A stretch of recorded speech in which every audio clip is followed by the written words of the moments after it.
ఆయన బలిష్టమైన చేతుల కింద దీన మనసుకులై యుండుడి. ఆయన మిమ్మల్ని గూర్చి చింతించుచున్నాడు కనుక మరియు మీ చింత యావత్తు ఆయన మీద వేయుడి. నిబ్బరమైన బుద్ధి గలవారై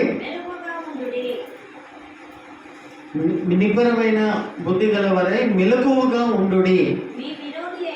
మీ విరోధి అయిన అపవాది గర్జించు సింహము వలె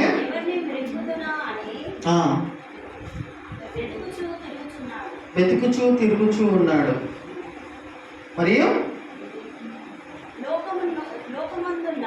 లోకమందున్న మీ సహోదరుల యందు ఈ విధమైనటువంటి శ్రమలే నెరవేర్చబడుచు ఉన్నాయని ఎరిగి విశ్వాసమందు స్థిరులై వారిని ఎదిరించుడి. హల్లెలూయా. దానికంటే ముందు వచనాలు ఏం చదువుకున్నాం? మత్తయి సువార్త మరొకసారి చదవండి. మత్తయి సువార్త 24.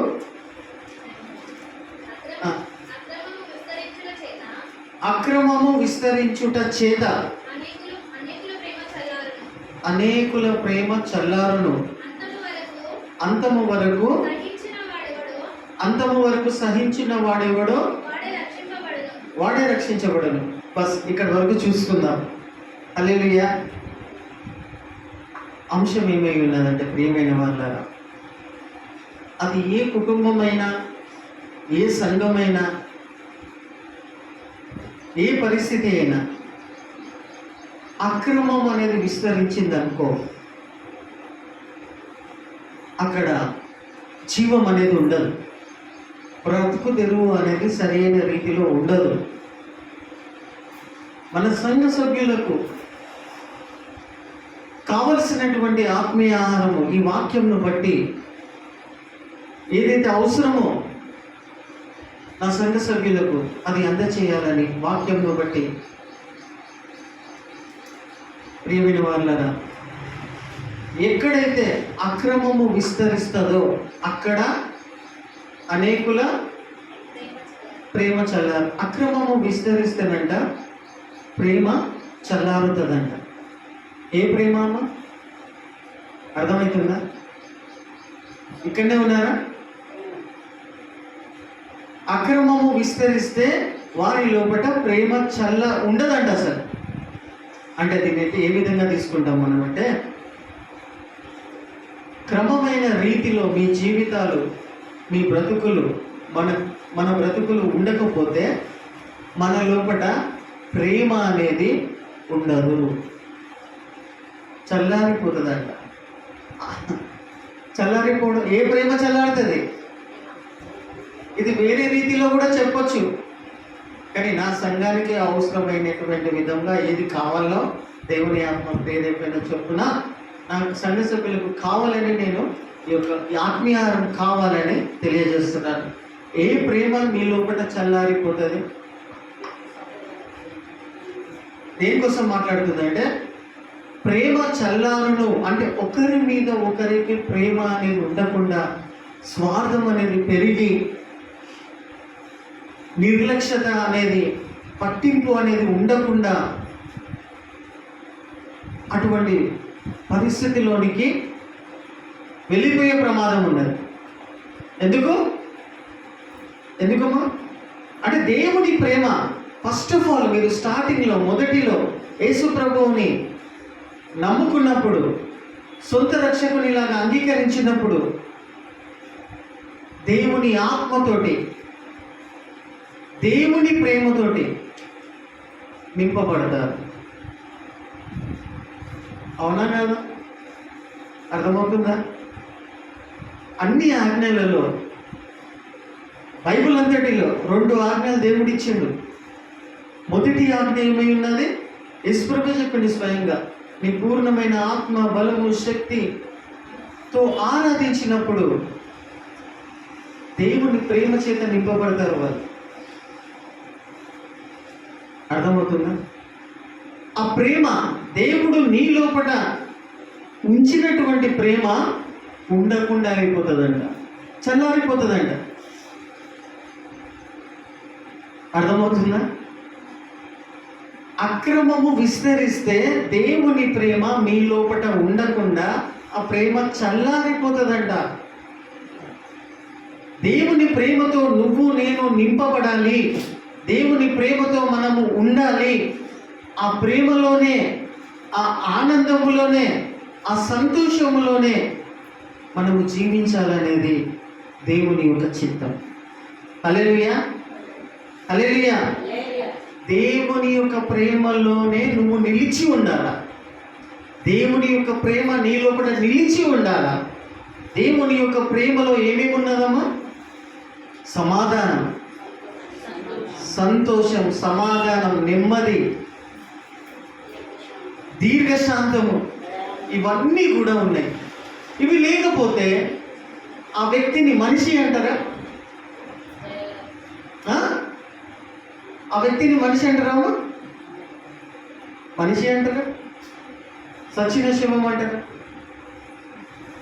జీవం లేని ఇంకేమేమంటారో మీ అందరికీ తెలుసు, బాగా తెలుసు.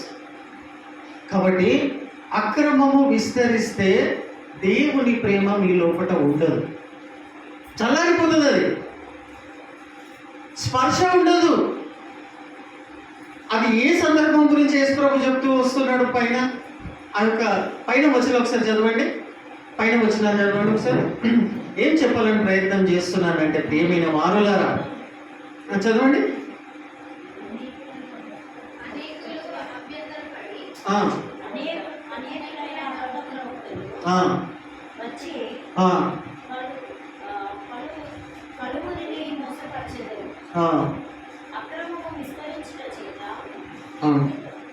ప్రియమైన వారులారా, ఏంటంటే అంత్య దినాల గురించి మాట్లాడుతున్నాడు. ఒక మాటలో చెప్పాలంటే ఎండ్ ఆఫ్ ది డేస్లో విశ్వాసులు ఏ విధంగా తయారవుతారనేది చెప్తున్నాడు.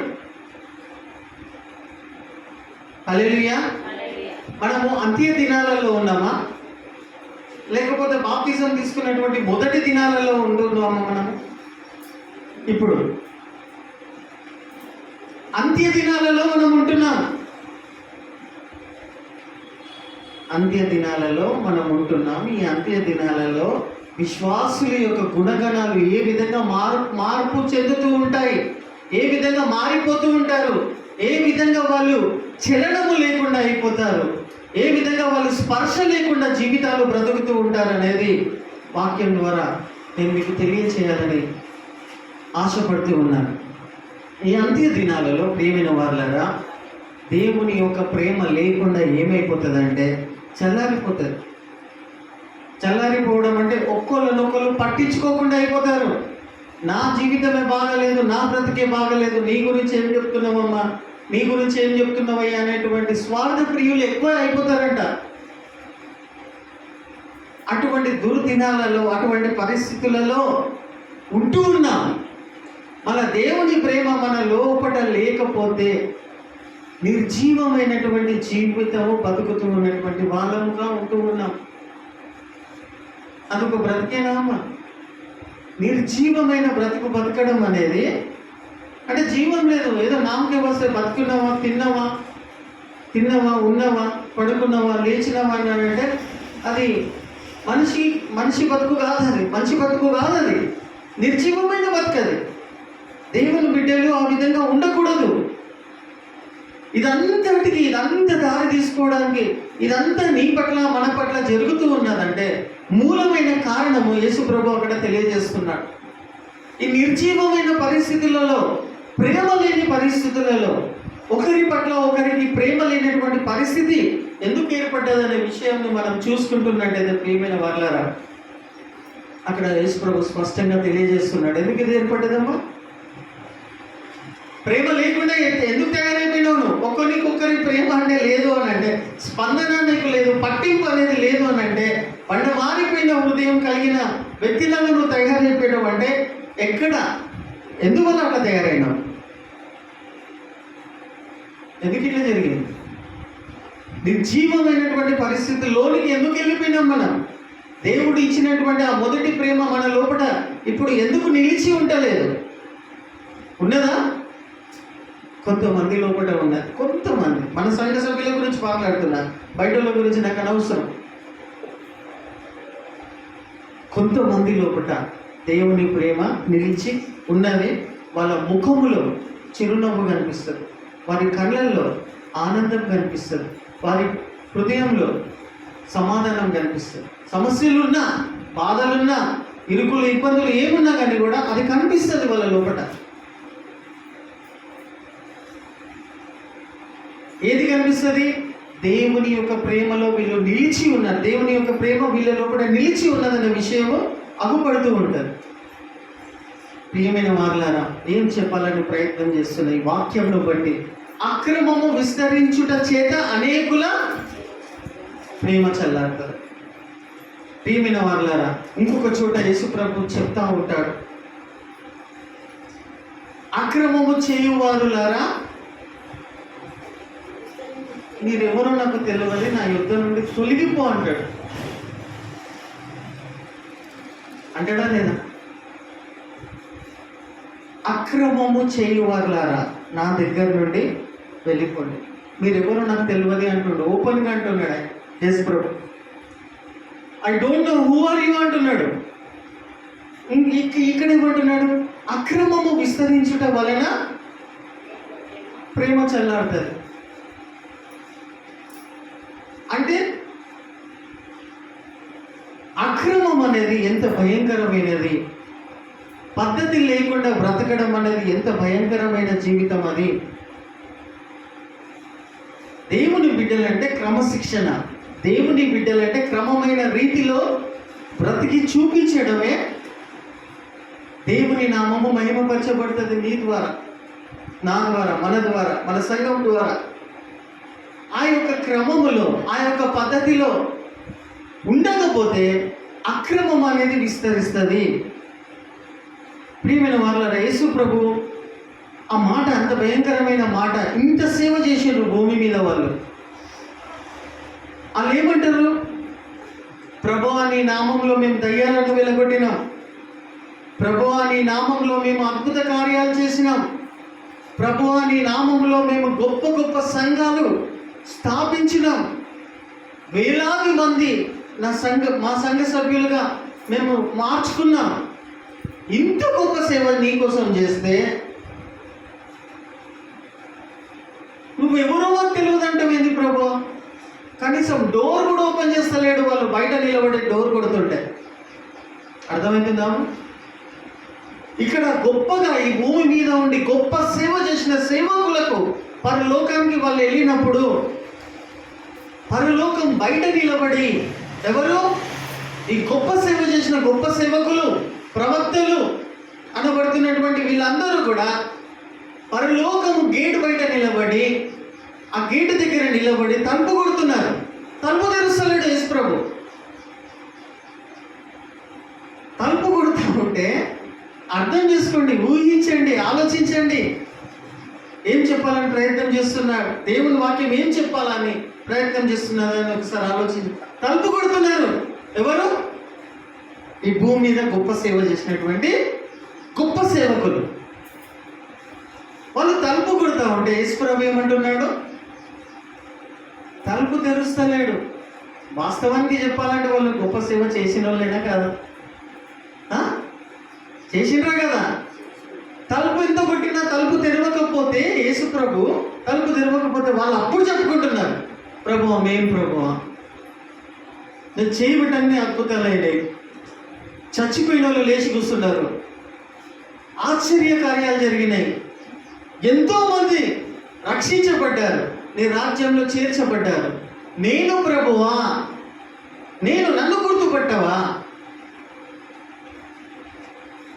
ఉంది వాక్యంలో, ఉందా లేదా? ఉన్నదామా? నేను ఈ భూమి మీద ఉండి గొప్ప సేవ చేసిన,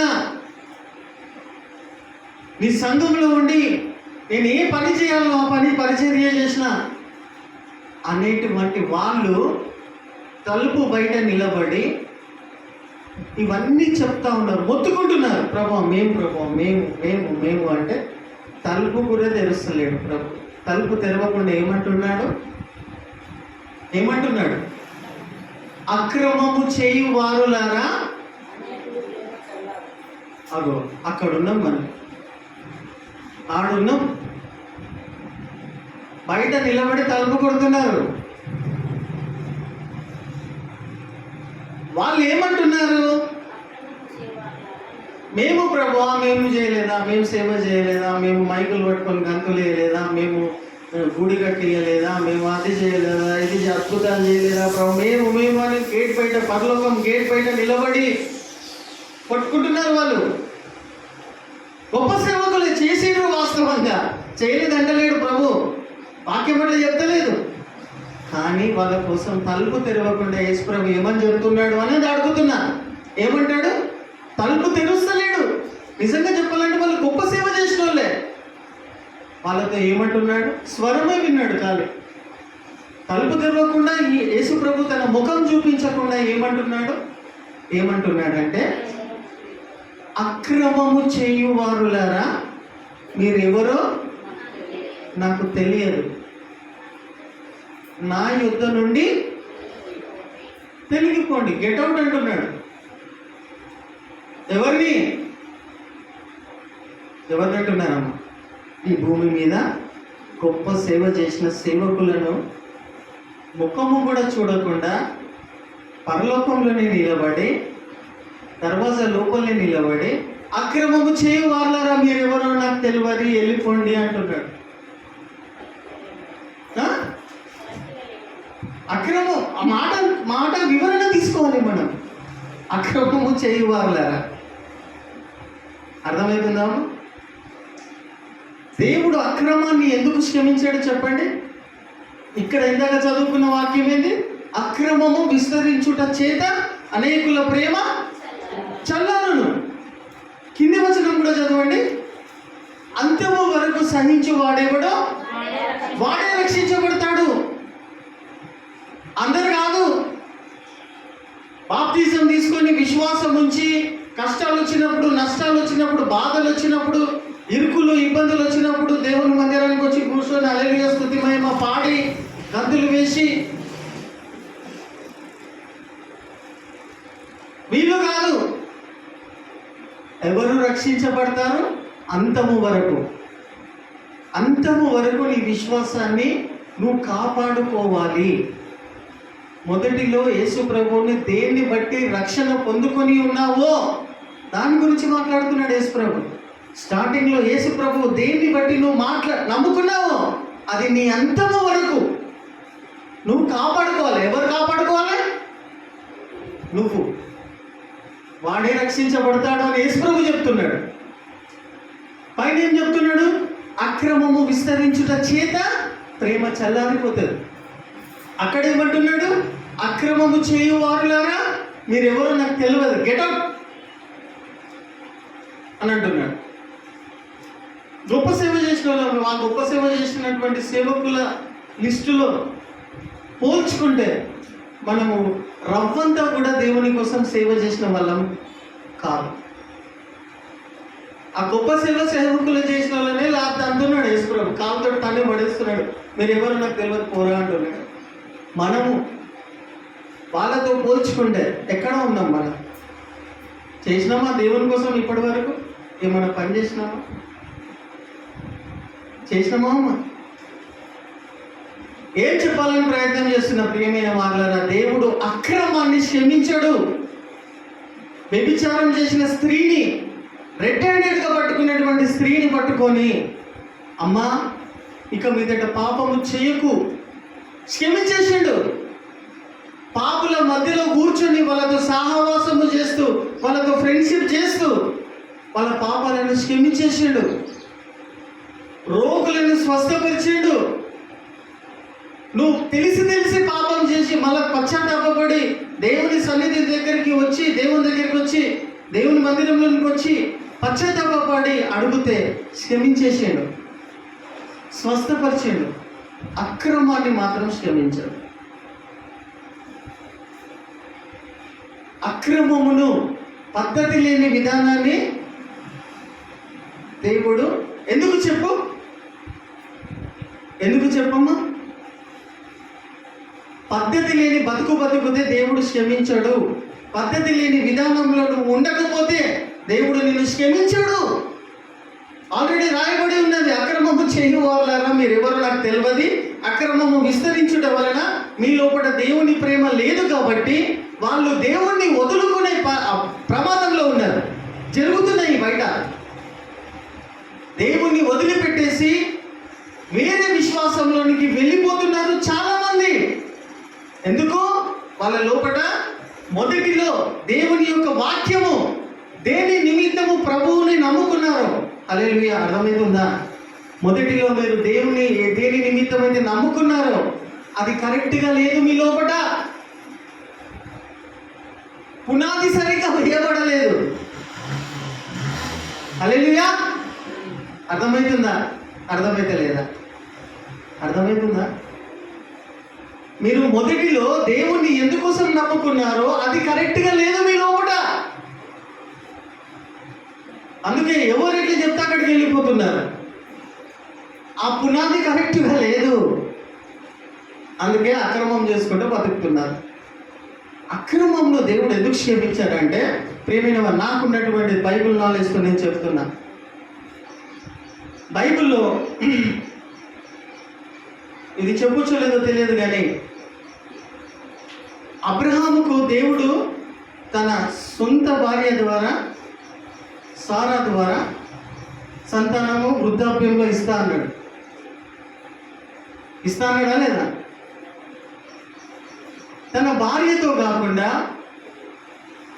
ఆ స్త్రీ తన భార్య మాట విని, ఎవరు? అబ్రహాం తన భార్య మాట విని ఏం చేసిండు?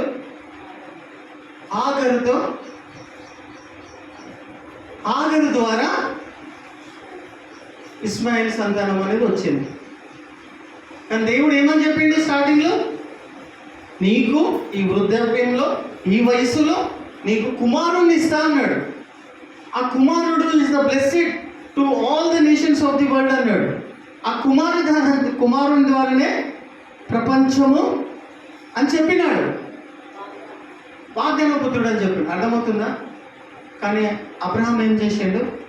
భార్య మాటలు విని, ఆ ముసలమ్మ మాటలు విని, ఆగరుతో 25 సంవత్సరాలు ఉన్నటువంటి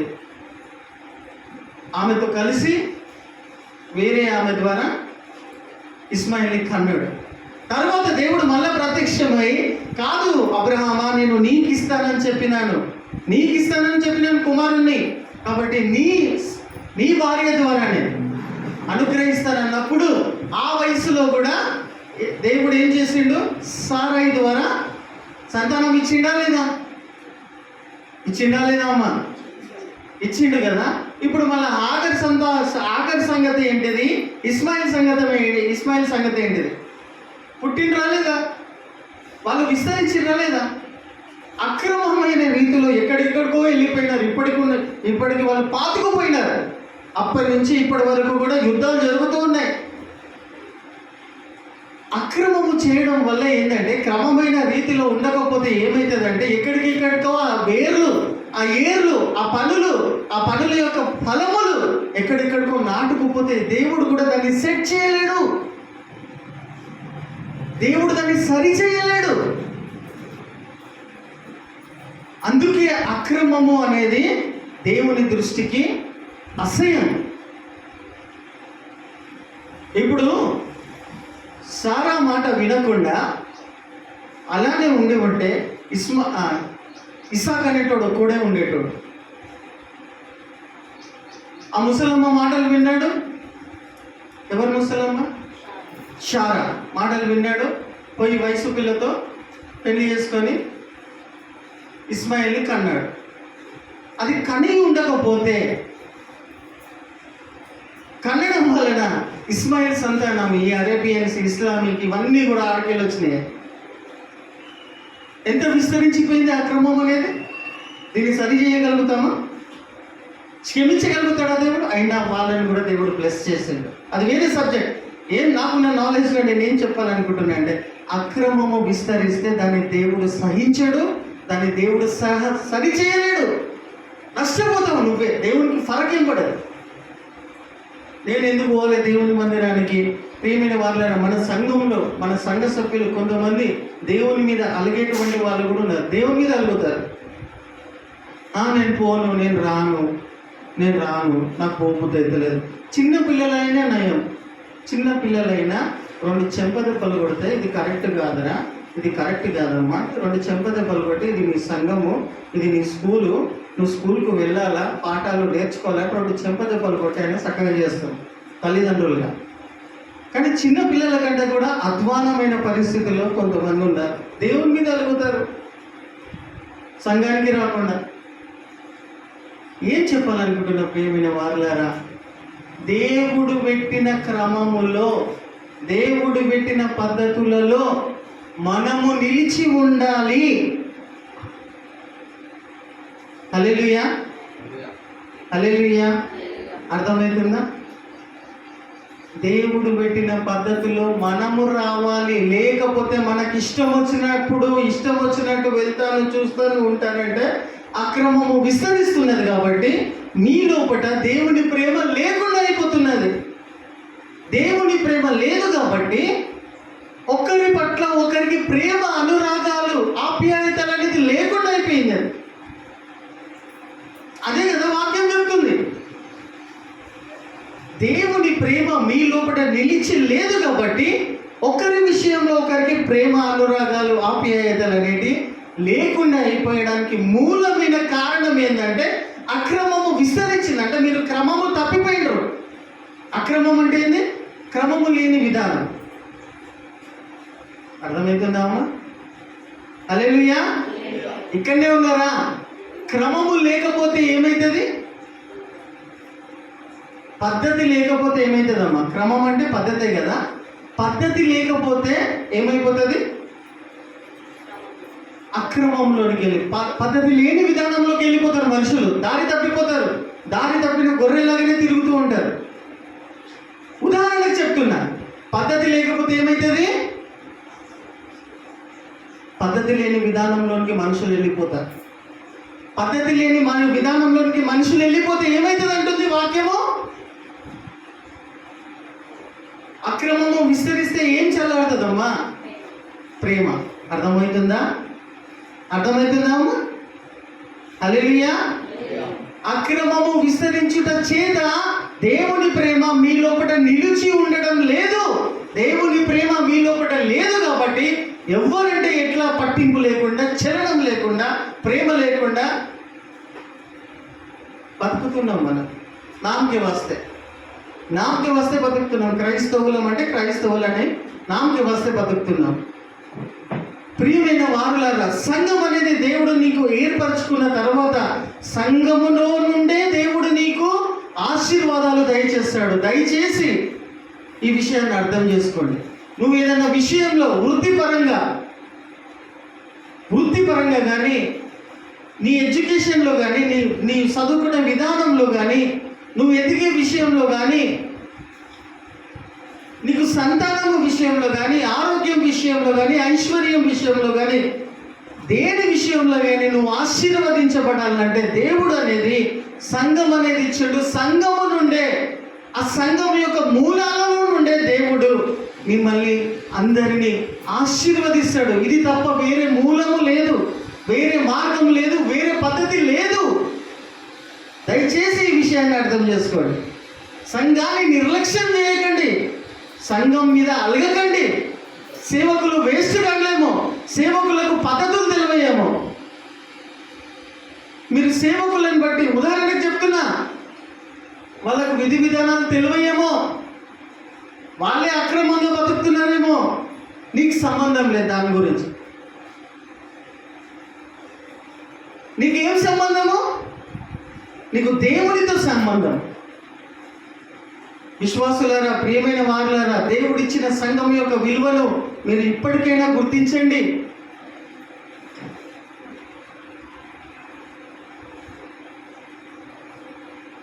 సంఘ సభ్యులు కానీ, మీ సేవకులు కానీ కరెక్ట్గా లేకపోతే నువ్వు వాళ్ళ కోసం ప్రార్థన చేసే వాళ్ళ మీద నీకు అంత ప్రేమ, భారం ఉంటే వాళ్ళ కోసం ప్రార్థన చేయి.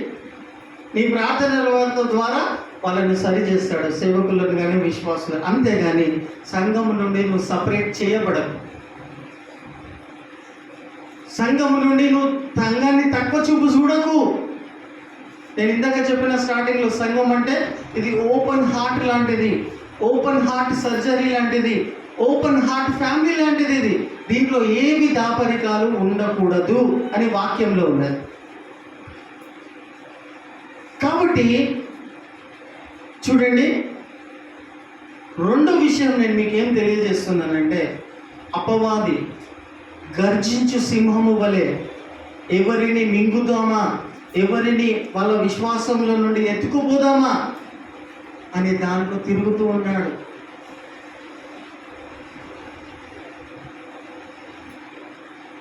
మేము లాస్ట్ వీక్ హైదరాబాద్లో ఉన్నాం.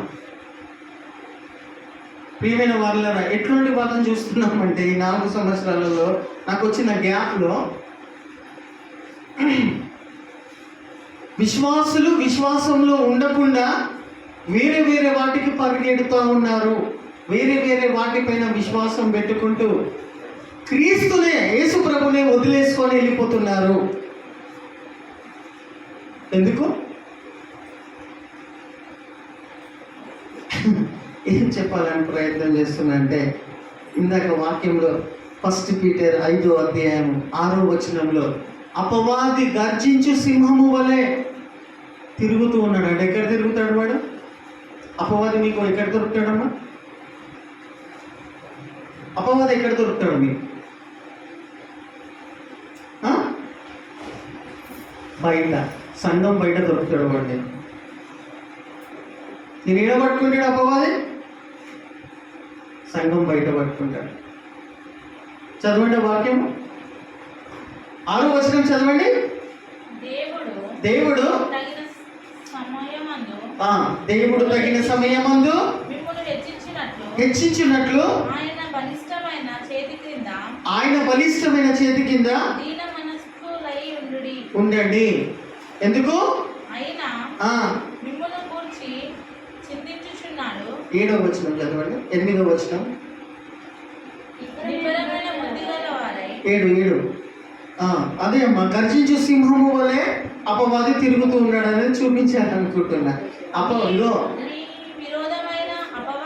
మీ విరోధి అయిన అపవాది గర్జించు సింహము వలె ఎవరిని మింగుతున్నా అని వెతుకుతూ తిరుగుతూ ఉన్నాడు. చూస్తున్నారా? అపవాది మీరు విశ్వాసంలో స్థిరముగా ఉండకపోతే, మీ విశ్వాసాన్ని అపవాది మీకు తెలియకుండానే మీ ముంగట అటువంటి పరిస్థితులను ఏర్పరిచి అటువంటి పరిస్థితులను తీసుకొచ్చి నిలబెట్టి మీ విశ్వాసంను ఎత్తుకొని వెళ్ళిపోతాడు. ఆ ప్రమాదం ఉంది. హల్లెలూయా. అర్థమవుతుందా అమ్మా? అర్థమవుతున్నదా వాక్యము? స్టార్టింగ్లో మీరు ప్రభువుని ఏ యొక్క విశ్వాసంతో నమ్మినారో, ఇప్పటికీ ఆ విశ్వాసంలో ఉంటూ ఉన్నారో, ఆ యొక్క విశ్వాసాన్ని అపవాది మీ లోపటి నుండి అనేకమైనటువంటి ఏం పెడితే ఈమె దేవుణ్ణి నమ్మకుండా అయిపోతుంది, దేవుణ్ణి వదిలేస్తాడు అనేదే తీసుకొచ్చి నీ ముంగట పెడతాడు. ఆ మాటకు అర్థం అది. నువ్వు సంఘముతో అంటుకట్టబడి ఉండకపోతే, అర్థమవుతుందా? సంఘాన్ని వదిలిపెట్టేసి బయట తిరుగుతూ ఉన్నట్టయితే, బయట అపవాది తిరుగుతూ ఉన్నాడని వాక్యం చెప్తూ ఉంటారు. సంఘాన్ని వదిలిపెట్టి నీ ఆశీర్వాదాలకు మూలము నా సంఘము అనేది వదిలిపెట్టేసి నువ్వు ఇష్టం వచ్చినట్టుగా తిరుగుతూ ఉన్నట్టయితే, పద్ధతి లేకుండా విధానంలో సంఘాన్ని కాలేదని, నేను అప్పుడప్పుడు పోతానులే, నాకు బాధలు వచ్చినప్పుడు నేను చెప్పుకుంటానులే, నాకు కష్టాలు వచ్చినప్పుడు నేను వెళ్తాను అని భ్రమలో నువ్వు ఉంటూ ఉన్నట్టయితే, నీకు తెలియకుండానే నేను అపవాది ఎత్తుకుపోయే దినాలలో, సమయాలలో మనం ఉంటున్నాం. అదే వాక్యం హెచ్చరిస్తుంది. నేను వదులుకుంటాను యేసు ప్రభువుని, నేను వదులుకుంటాను దేవుణ్ణి, నా దేవుని నేను వదులుకుంటానా అనేది ఓవర్ కాన్ఫిడెన్స్ మాటలు. నువ్వే వదులుకుంటావు. ఇటువంటి పరిస్థితులలో మనం ఉంటున్నట్టయితే వాళ్ళే ఎత్తుకుపోయే ప్రమాదంలో ఉన్నాడని వాక్యము పదే పదే మరలా హెచ్చరిస్తుంది.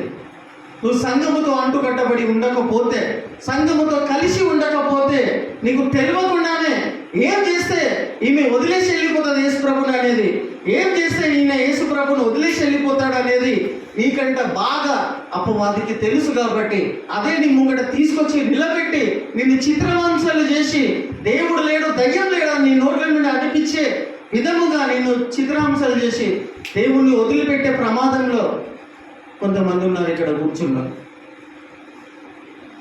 పేతురు అంటాడు యేసుప్రభుకు, ప్రభువా నీకోసం నేను సావడానికైనా రెడీ ఉన్నా కానీ నిన్ను వదులుకుంటానా ప్రభువా అంటాడు. అంటాడా లేదా? బైబిల్లో ఉందా?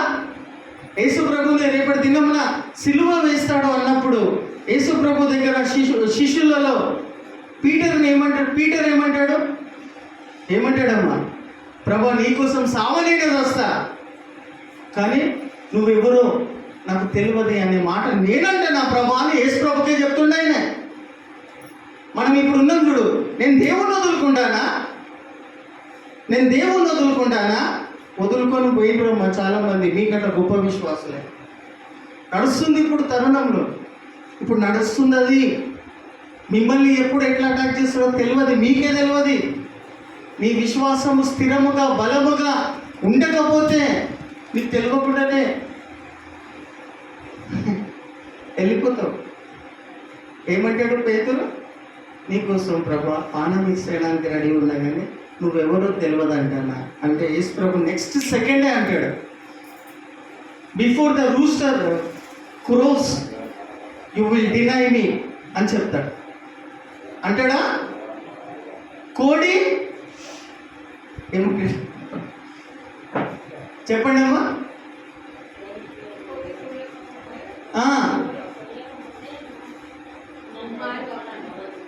అంటాడు. పీటర్ ఎంత కాన్ఫిడెంట్గా మాట్లాడుతున్నాడు. హల్లెలూయా. ఉన్నారా ఇక్కడనే? యేసుప్రభు పక్కకి నిలబడి చెప్తున్నాడు. ఏమంటున్నాడు? నీకోసం సావనైనా చస్తా కానీ నువ్వెవరో నేను తెలియదని చెప్తానా ప్రభువా అని ఎంత కాన్ఫిడెంట్గా చెప్తున్నా లేదా? చెప్తుందా? మీరు కూడా కాన్ఫిడెంట్గా ఉన్నారా ఇప్పుడు? యేసు ప్రభువుని వదులుకోము, సావనైనా చేస్తాం కానీ యేసు ప్రభువుని వదులుకోము అనే కాన్ఫిడెంట్లో మీరు ఉన్నారా? నిబ్బరంగా ఉన్నారా అమ్మా? మమ్మల్ని కోసినా, మమ్మల్ని చంపినా ఒక ఇంజెక్షన్ ఇస్తే చాలు, లబోదీపం మొత్తుకొని, కొంచెం దెబ్బ తాకితే చాలు లబోదీపం మొత్తుకొని యేసు ప్రభువుని వదిలేసేటువంటి పరిస్థితులు ఉన్నారని నా అంచనా. అది మీ విశ్వాసం. యేసు ప్రభు పక్కన నిలబడే చెప్తున్నాడు, నేను నువ్వెవరో నాకు తెలియదు చెప్పను ప్రభు, నేను సావనైనా వస్తా కానీ అన్న వెంటనే యేసు ప్రభు దాన్ని ఏమంటారు తెలుసా? Over confidence. దేవుని కోసం నేను అది చేస్తా, దేవుని కోసం బతుకుతా చేస్తా అనేది అంటారు చూడు కొంతమంది. దాన్ని ఓవర్ కాన్ఫిడెన్స్ అంటారు. అధికమైనటువంటి అవసరం లేనటువంటి కాన్ఫిడెన్స్. వెంటనే యేసుప్రభు ఏమంటున్నాడు? కోడి కుయ్యక ముందే 3 సార్లు నేనంటే ఎవరు అని నువ్వు చెప్తావు పీటర్ అని అంటాడా? గుర్తుకుందా సీన్? కోడి కుయ్యక ముందే 3 సార్లు అంటే ఒక్కసారి కాదు పేతురు, 3 సార్లు అబద్ధం ఆడతావు నేనంటే ఎవరు అని. యేసు ప్రభువుకు తెలుసు, నీ గుణం ఏందో తెలుసు, నువ్వు ఎక్కడ అపవాదికి లొంగుతావో తెలుసు, ఎక్కడ అపవాదిని ఒప్పుకుంటావో తెలుసు, ఎక్కడ అపవాదికి చోటిస్తావో. రేపటి దినంలో నీ అంతు ఎట్లా ఉంటుందో, మన అంతు ఎట్లుంటుందో యేసు ప్రభువుకు తెలుసు. కాబట్టి పీటర్ అంత కాన్ఫిడెన్స్గా చెప్పినా కానీ కూడా, నీకోసం సావనైనా చేస్తా ప్రభు అని పక్కన నిలబడి చెప్పినా కానీ కూడా, వెంటనే యేసు ప్రభు ఏమంటారంటే ఆ ఓవర్ కాన్ఫిడెన్స్ మాటను బట్టి నువ్వు అంటావు అని అంటాడా? అవుతుందా కదా? యేసు ప్రభు చెప్పింది అయిందా, లేకపోతే పీటర్ చెప్పింది అయిందా? యేసు ప్రభు చెప్పినట్టు అయిందా కాలేదా? అదే యేసు ప్రభు ఇప్పుడు కూడా మనతో చెప్తున్నాడు. ఏమని చెప్తున్నాడు? చదవండి వాక్యము. అక్రమము విస్తరించుట చేత అనేకుల ప్రేమ చల్లారుతుంది. కాబట్టి అంతము వరకు సహించేవాడు ఎవడో వాడే రక్షించబడతాడు. అర్థమవుతుందా అమ్మా? మన లోపల దేవుని ప్రేమ ఎందుకు లేదు అంటే మనము పద్ధతిలో లేము, దేవుడు పెట్టిన క్రమములో లేము, దేవుడు పెట్టిన నియమంలో సంఘంలో లేము, సంఘంలో నియమింపబడి లేము. కాబట్టి ప్రియమైన వారులారా ఈ విధంగా ఉంటున్నాం. దయచేసి ఈ రోజు నుండైనా సంఘముతో మీరు అంటుకట్టబడి, చిన్న మందైనా చాలమ్మా, చిన్న మందగా 2-3 అయినా చాలు, వాళ్ళు నమ్మకంగా ఉంటే చాలు. దేవుడు వారి విశ్వాసములను బలపరుస్తాడు, స్థిరపరుస్తాడు, నాటుతాడు, ఫలింపజేస్తాడు. నాకు ఈ కుటుంబాన్ని చూసినప్పుడల్లా, ఆదిత్యను ప్లస్ ఈ కుటుంబాన్ని, ఛత్తీస్గఢ్ కుటుంబాన్ని చూసినప్పుడల్లా సంతోషం, ఆనందం అనిపిస్తుంది. వాళ్ళు టైంకి వస్తారు, వాళ్ళకి చేతనైనంత భక్తి చేస్తారు, పాటలు పాడతారు, వాక్యం వింటారు, వెళ్ళిపోతారు. చాలా హ్యాపీగా అనిపిస్తుంది. చిన్న మంది ఆయన చాలు అనిపిస్తుంది. వాళ్ళైనా నమ్మకంగా ఉంటున్నారు కదా. అసలు నిన్న మేము హైదరాబాద్ నుండి ఇక్కడికి, నాకు పర్సనల్గా రావాలంటే నాకు మనసు వస్తలేదు. ఎవరి ద్వారానో పైసలు అడుక్కొని వచ్చి రావాల్సి వచ్చినటువంటి పరిస్థితి. ఎందుకు మనసు వస్తలేదు? ఏది నా సంఘ సభ్యులు, నా సంఘం అని చెప్పుకొని తిరుగుతున్నా కానీ ఏది నా సంఘ సభ్యులు, మన సంఘ సభ్యులు లేదా? నాకు అనిపించదా అమ్మ బాధ? అనిపిస్తుందా లేదా? అయినప్పటికీ నేను నాకు దేవుడిచ్చిన పరిచర్య ధర్మం, నాకు దేవుడిచ్చిన పరిచర్య పనిని సాధ్యమైనంత మట్టుకు ఆయన పాదాలని పట్టుకొని నడిపించుకుంటూ ముందుకు వెళ్తూనే ఉంటాను. నా డ్యూటీ నేను చేస్తాను. విశ్వాసులుగా మీ డ్యూటీ మీరు చేస్తారో చెయ్యరో అది మీ ఇష్టం, మీ ఇష్టం. నేను పాస్టర్ అమ్మ తపన బాధ చూస్తే ఏడుపు వచ్చింది. నాకు ఉరకలేక, పడలేక, కూసోలేక, ట్రైన్లు ఎక్కలేక, దిగలేక, ట్రాఫిక్లో కూసోలేక, అరే ఎందుకు ఇంత పాడుతున్నాం, ఎందుకు ఇంత తపన మనకు, ఎందుకు ఇంత తపన అంటే ఒకటే ఒక ఉద్దేశం, రేపు ఆరాధన నడిపించాలి మనం, వేరే పని ఏం లేదు.